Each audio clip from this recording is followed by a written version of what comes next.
Hello everyone, good morning. কেমন আছো সবাই? আশা করি সবাই ভালো আছো আর আমিও খুব ভালো আছি। রাইস ব্লগে নতুন একটা ভিডিওর সাথে সকলকে জানাই ওয়েলকাম এবং ভালোবাসা। তো টাইটেল আর থাম্বনেল দেখে তো তোমরা বুঝতেই পারছো যে আজকের ভিডিওটা কি হতে চলেছে। হ্যাঁ, আর অ্যাকচুয়ালি সকালবেলা ঘুম থেকে ওঠার পরে আমি গেছিলাম বাজারে। এই যে বাজার থেকে ফিরলাম জাস্ট। বাজারে গেছিলাম বাজার করার জন্য, যেহেতু আজকে বাড়িতে লোকজন আসবে সেই কারণের জন্য। আর যে আসবে তাকে আমি চিনি বলতে তার সাথে আমার পরিচয় আছে, তো সেই আসবে। এখনো তার ব্যাপারে ঠিকঠাক করে যেটুকু মানে আমাকে বলেছে সেটুকুই। আমি ঠিক করে জানি না যে সে কেমন কি না কেমন, আমি এটা ভিডিওতে বলছি, তাতে আমার কোনো প্রবলেমই নেই। তো যাই হোক, সে আসছে, তার সাথে আমার কথা হবে আজকে। তো তাদের বাড়ি থেকে লোকজন আসছে, আমার বাড়ি থেকে লোকজন আসবে। তো এই জন্য সকালবেলা যেহেতু বাড়িতে নেই, তো আমাকে বললো তুমি সকালে গিয়ে বাজারটা করে নিয়ে আসো। তো আমি বাজার করে নিয়ে চলে এসেছি।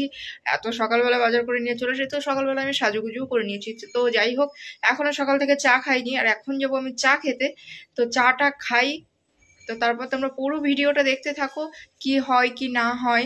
তো যার সাথে আমি এতদিন কথা বললাম, মানে সে আদৌ সঠিক না ভুল, তো সেটা তো আমার জানতেই হবে। তো চলো দেখা যাক কি হয়। আর হ্যাঁ, যে আসছে তো তার সাথে আমার ভালো মতো কথাই হতো। আর সে সব কিছুই জানে আমার ব্যাপারে, আমার বিয়ে আর আমার বিয়ে ভাঙা নিয়ে সব কিছুই জানে। তো চলো দেখতে থাকো কি হয় শেষ পর্যন্ত।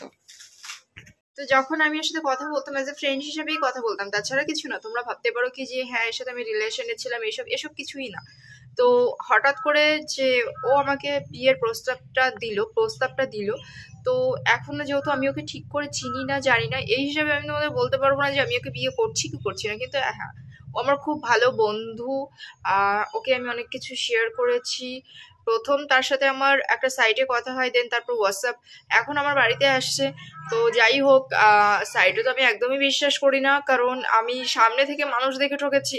আর সাইটে আমি একদমই বিশ্বাস করি না। তবু ওই যে একটা কথাই আছে না যে খড়গাদায় সুচ খোঁজা, এরকম একটা ব্যাপার হয়ে দাঁড়িয়েছে। তো যাই হোক, ওরা আসুক। আর লাবণী গিয়েছে চা করতে, আমি একটু যাবো, দেখবো এখন কি করছে। তো চাটা খাই, তারপর ফ্রেশ হবো, স্নান করবো। তোমরা দেখতে থাকো। তো দেখো, এখন আমরা এখানে বসে চা খাচ্ছি। এবার চাটা খাবো। এখন খুব একটা বেশি বাজে না, 9টা বাজে। তো যাই হোক, হ্যাঁ 9:30 বেজে গেছে। ওই তো যাই হোক, তো এরপর ঘরের কাজ করব একটু, মানে ঘরটা হালকা করে একটু গুছিয়ে নেব। তো তারপর ওনারা যখন আসবে তারপর তোমাদের দেখাবো, ঠিক আছে? তো চলো তোমরা দেখতে থাকো কি কি হয় আর কি।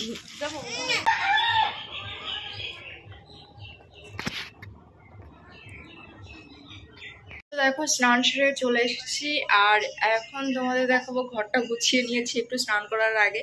তো চলো তোমাদের দেখাই। তো দেখো, ঘরটা গুছিয়ে নিয়েছি, আর খাটের উপরই বুকস আছে।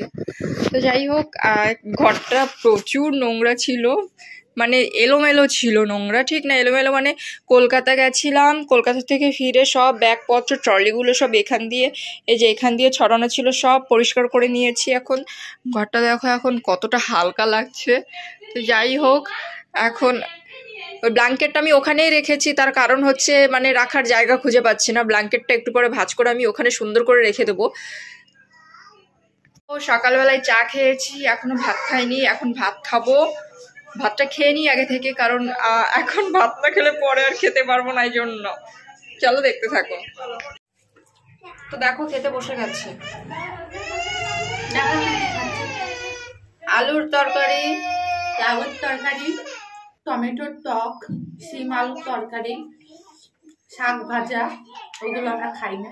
সত্যি কথা, আলুর তরকারি খাচ্ছি, টমেটোর টকটা খাচ্ছি, আর আমি একটু লাউর তরকারিটা খাচ্ছি। হ্যাঁ, তো এখনই খেয়ে নি, দাঁড়া, এখনই খেয়ে নিচ্ছি। আমরা সকালে ভাত খাই না, কিন্তু আজকে তাড়াতাড়ি খেয়ে নিচ্ছি, নাহলে দুপুরবেলাটা খুব চাপ আছে, খেতে পারবো না, একটা কারণ আছে, বলেছি কারণটা। হ্যাঁ, তো যাই হোক, খাই না, তাহলে আমার ফোন নাইস কেন? আমি ওকে চলে আসার সময় দিয়ে দেবেন একটু। আমি স্নানটাই করিনি, যে আগে করে খাইনি। আমি তো খাইয়ে রেডি হবো একটু পরে, ফোন করলে রেডি হবো। ও হ্যাঁ, আরেকটা কথা, তোমরা যে আসছে সে আমার ইউটিউবে কমেন্ট করে, দেখবা। শুধু কমেন্ট করে না, ফোনেও কথা বলে। সে তো জানি, ফোনে কথা বলে, ওটা তো বলেছি, মানে আমার ইউটিউব বলে দিয়েছিস? হ্যাঁ, আর প্রত্যেকটা ভিডিও দেখে। বলে দিল বিবাহবার্ষিকী দিন পুরি পেটে ব্যথা, গ্যাসেতে। যদি বলি যাবো না, তাহলে এরা তো রাগ হয়ে যাবে যে কলকাতায় যাওয়ার সময় মাসে কাটা দেয়, তারপরে বিবাহবার্ষিকী ট্রিট খাতে দেওয়ার সময় পেটে ব্যথা হয়, নাটক করে মনে হয়। আর গ্যাসের ওষুধ, বমির ওষুধ, প্যান্টি সব খাই দেয়। তারপরে কিছু খায়নি, শুধু কাঁচা কিরা কিছু খায় নাই কাছে রে?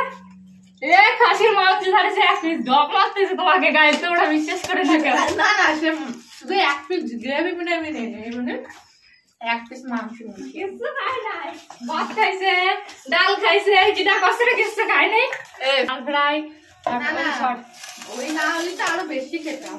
সেসব কিছু খাই। ডালটা আমার হেভি লাগছে, ডাল ফ্রাইটা হেভি ছিল। আমার ডাল ফ্রাই ভালো লাগে। আমি প্লেন ডাল কেন বলছিলাম জানিস? ভাত থেকে খাওয়া না, আমার পেটে ব্যথা শুনি যদি মশলাটা আনে সেটা জল এনে দাও মা আমাকে, আমার খুব জল তেষ্টা পেয়েছে, কাজ করেছি না। খাওয়া দাওয়ার পর এখানে বসে রোদ পোহাচ্ছিলাম বাইরে বসে।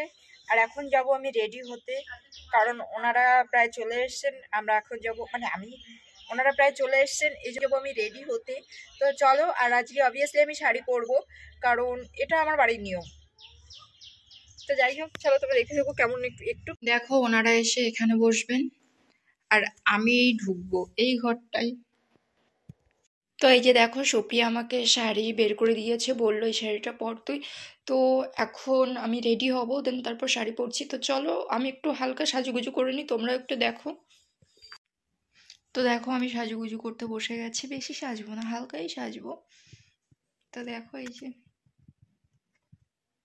আয়না নেই, এটা দিয়ে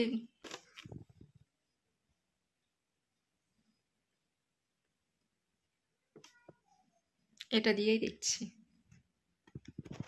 কে কে? হ্যাঁ,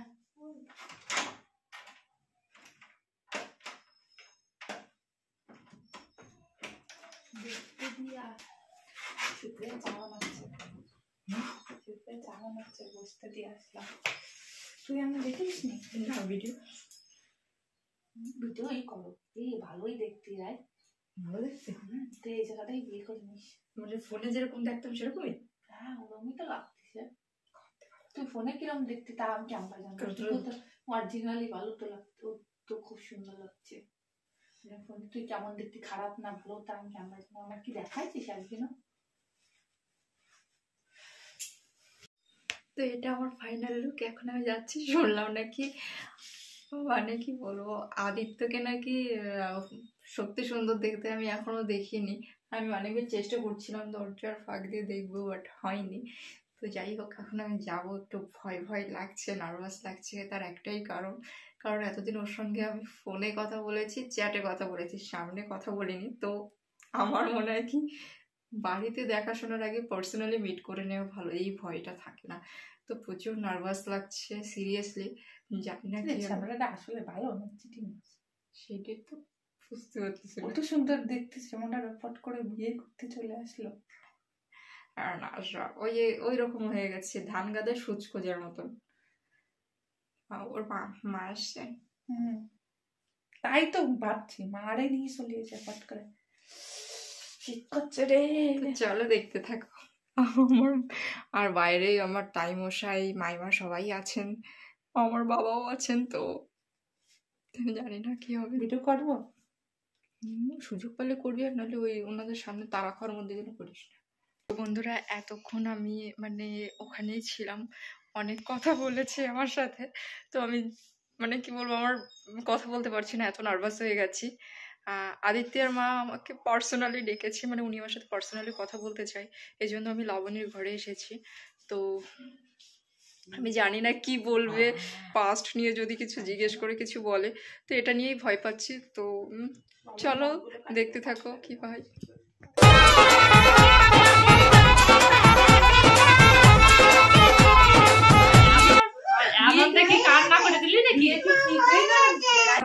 আশা করিনি, আমি ফার্স্ট টাইম ভেবেছিলাম হয়তো আমাকে কি জিজ্ঞেস করবেন, কিন্তু না।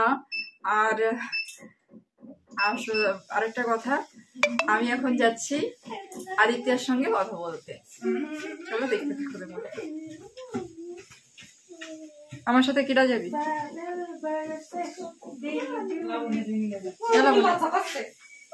তুই জামা প্যান্ট পরে গেছিস, তুই চল। লাইট না জ্বালিয়ে বসে রয়েছে পাগলের মতো। মনে হয় লাইট খুঁজে পাইনি। এখানেই তো শুয়েছি। হ্যাঁ, চাটা তাহলে নিয়ে আসো।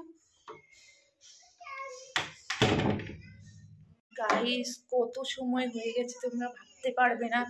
2 জনা ভিতরে গেছে তো গেছে, এখনো বেরোচ্ছে না। তো আমি এখন কি করব? ঠিক আছে, যা কথা বলবে বলুক। সুপ্রিয়া তো আমাকে ঠিক বলেই দেবে কি কথা হচ্ছে দুজনের মধ্যে। এক্সাইটেড শোনার জন্য, তো দেখতে থাকো কি করে। বাবা কি সাজেছে, বিয়েতেও মানে এত সাজে নাই। আর আজকে অ্যাকচুয়ালি আমি এত সেজেছি তার একটাই কারণ, আমি যেহেতু আদিত্যকে চিনি, জানি আমার ফটো দেখে। এবার বাস্তবে শ্বশুর বাড়ি শোনো, তুই যাবি না আমি যাবো, বুঝতে পারছি, দেখে পুরো পেতনি। এই জন্য আর কি, আর না হালকা একটু না সাজলেও হয় না, কারণ আমার বাড়ি থেকে। হ্যাঁ, ওই আদিত্যদার হাত নরম না শক্ত, তাই কো আগে। কেন নরম হলে কি আর শক্ত হলে কি? যারা সিস্টারিং করে তাকে হাত শক্ত হয়, আর যারা ভালো বিজনেসম্যানটা হবে তাকে হাত নরম হয় সবসময়। আমার বরের হাত তো শক্ত, আমার বর সিস্টারিং করে না। তো যাই হোক বন্ধুরা, এবার কি হবে, ওরা এখন নিচে গেছে, এখন আমরা নিচে। আরে নিচে যাই, দেখলাম কথা বলতে সবার সাথে।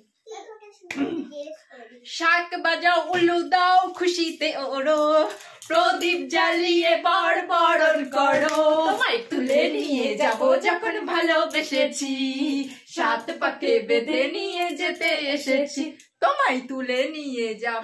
তোরা তোমার কি দিয়ে আসছিস? তোরে তুলে নিয়ে যাবে তাই দেখ, আমি তো আংটি দিয়ে আসছি। আমি তো তোরে তুলে নিয়ে যাবো।